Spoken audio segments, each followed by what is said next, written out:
इनका सवाल था कि झंडे रोग के बारे में मेरे को बताइए।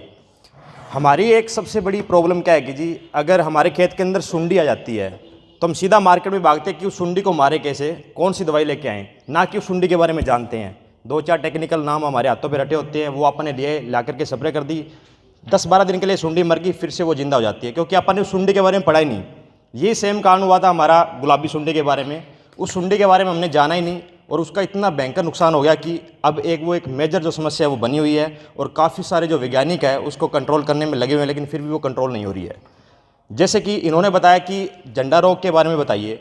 झंडा रोग की जो मेनली शुरुआत है वो जापान के अंदर हुई थी 1898 ईस्वी के अंदर। ये एक बीमारी किसी कंपनी का बिजनेस बन गई और वो बिजनेस इतना तगड़ा बन गई कि आप सोच नहीं सकते। हमारे बूढ़े बुजुर्गों में कहा होता है कि उत्तम खेती मध्यम व्यापार, लेकिन अब क्या है कि वो उल्टा हो रहा है जी। खेती जो है वो मध्यम हो रही है लेकिन जो व्यापार है वो उत्तम हो रहा है। वो कैसे हो रहा है आपको बता रहा हूँ मैं।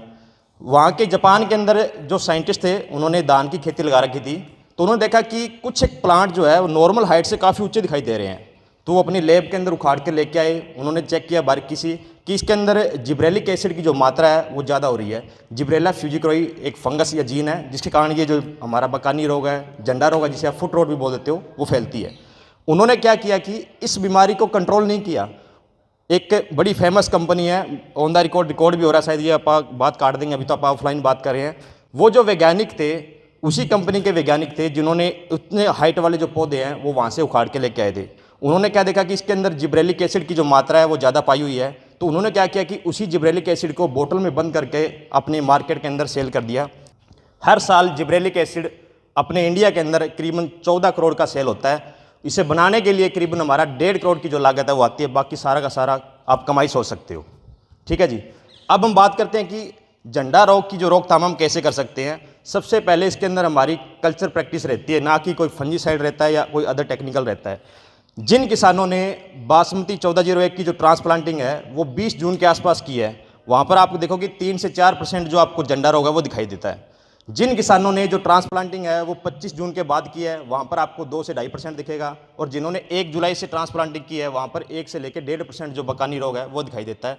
अगर 1% आपके खेत में बकानी रोग आया हुआ है तो कोई मेजर समस्या नहीं है, उसे आप इतना मतलब सीरियस मत लो कि फंजीसाइड डालेंगे वो डालेंगे। 2-3 हज़ार रुपये आप एक्स्ट्रा खर्चा कर लेते हो फंजीसाइड का, फिर उसे डालने का खर्चा करते हो, कुछ जो पौधे हैं वो आपके पाँव के नीचे आकर के टूट जाते हैं, तो इतनी बड़ी समस्या नहीं है।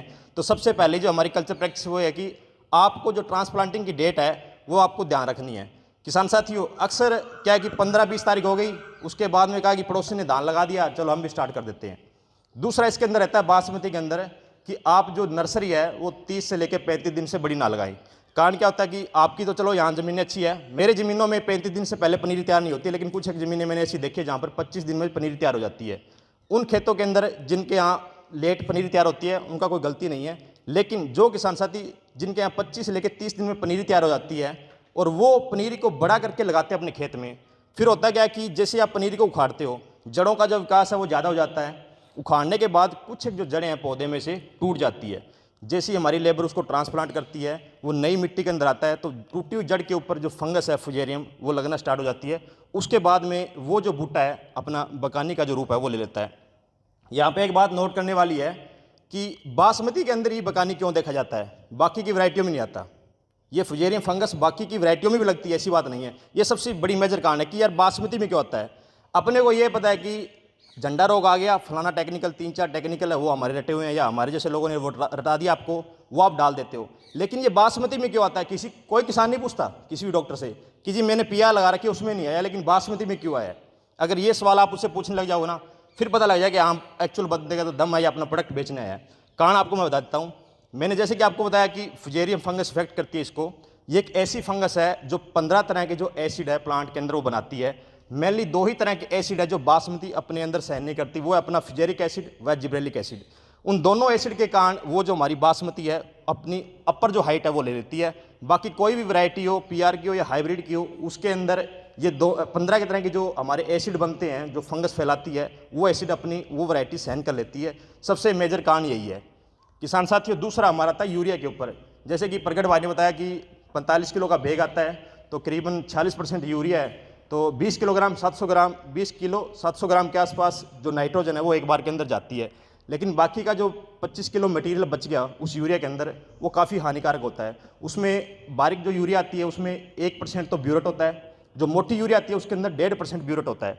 आपने एक बात नोट की होगी कि अगर स्प्रे के अंदर यूरिया की जो डोज है वो ज़्यादा चल जाए तो पत्तियाँ बर्निंग हो जाती है, बढ़ जाता है ना पौधा। वो कारण क्या है? वो कारण ये रहता है कि वो जो ब्यूरेट उसके अंदर दिया होता है उसी का रीजन होता है, वो ब्यूरेट ही पौधे को जलाता है। इसलिए बार बार कहते हैं कि ज़्यादातर मात्रा में नाइट्रोजन का जो प्रयोग है वो स्प्रे में या नीचे मत डालो, क्योंकि जितना ये फायदा करती है उससे कहीं ज़्यादा इसका जो नुकसान है वो देखा जाता है अगर आप ज़्यादा डोज डालते हो। किसान साथियों, जैसे ही हमने मान के चलो कि 1 तारीख को ट्रांसप्लांट कर दिया, हमारा जो पौधा है वो 30 से 35 दिन के आसपास का ही है पनीरी का, उसमें अपन 1 बैग डाल दिया। उसके बाद में पौधा हमारा ट्रांसप्लांट किए हो गए 15 दिन, उसमें भी 1 बैग डाल दिया।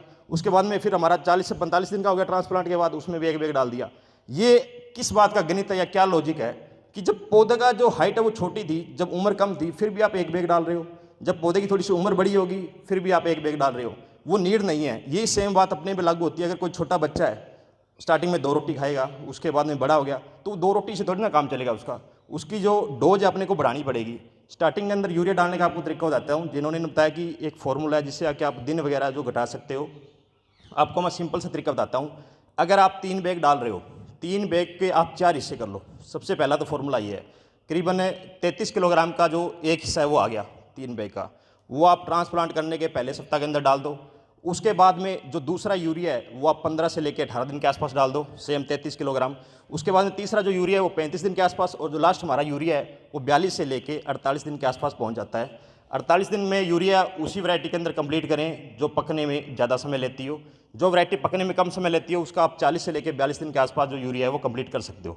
दूसरा आपको तरीका बताता हूँ, जो भी साइंटिफिक तरीका है। पहले सप्ताह के अंदर आपको जो यूरिया है वो देना है 20 किलोग्राम। दूसरे सप्ताह में आपको यूरिया देना है करीबन 27 से 28 किलोग्राम। तीसरे सप्ताह में आप यूरिया को दो 33 किलोग्राम, और चौथे में दो आप पूरा पूरा 1 बैग 45 किलोग्राम। ये सबसे अच्छा जो तरीका है वो भी रहता है। दोनों जो तरीके हैं वो आप अपना सकते हो। इससे आपका जो यूरिया है वो सही भांति पौधे के अंदर चला जाता है। उसके बाद में हमने बात की थी कि जिंक के बारे में, जिंक की कमी बार बार क्यों आती है। 258 ग्राम इन्होंने बताया कि प्लांट को जरूरत होती है, बिल्कुल सत्य बात है। लेकिन वो 258 वाली जो रिवाज है ना, वो अभी किताबों के अंदर बंद हो चुकी है। कारण मैं बताता हूँ क्या है। अभी पीछे से यूनिवर्सिटी पीएयू की गाइडलाइन आई थी कि 33 किलोग्राम जो यूरिया है, उन्होंने बाकायदा बुक के अंदर लिखा हुआ है, मैंने लाइव वीडियो भी डाली है यूट्यूब पर, कृषि हेल्पर के नाम से मेरा यूट्यूब चैनल है। उन्होंने बोला कि 18 किलोग्राम जो जिंक है वो 1 एकड़ के अंदर डालिए। जहाँ पर आप 4 किलोग्राम डाल रहे हो वो 18 पे पहुँच चुकी है। उसका सबसे बड़ा कारण क्या है, वो हर एक ज़मीनों के लिए उन्होंने नहीं बोला।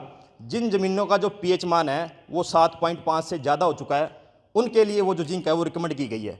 जिंक सल्फेट, जिंक कभी भी सिंगल नहीं आती, जिंक सल्फेट दिया होता है। वो जिंक सल्फेट क्यों देता है? वो एक सल्फर की फॉर्म है। सल्फर मिट्टी का जो पीएच मान है उसको कम करता है। जिंक की एक बड़ी दिक्कत है, अगर आपके मिट्टी का जो पीएच मान है वो 7.6 के आसपास हो तो वहाँ पर हमारी जो जिंक है वो 74% काम करना बंद कर देती है। उसके बाद में जैसे जैसे अपना पीएच बढ़ता जाएगा, जिंक का जो काम है वो डाउन चला जाता है। तो सबसे बड़ा रीज़न ये है कि जिंक को सल्फर के साथ दिया गया ताकि सल्फर हमारी मिट्टी का जो पीएच है उसको घटा दे। उसके बाद में जैसे ही पीएच मान घटता है तो हमारी जो जिंक है वो मिट्टी के अंदर घुल जाती है और उसके बाद में उसे पौधा जो है आसानी से ले लेता है। सबसे बड़ा रीज़न यही है।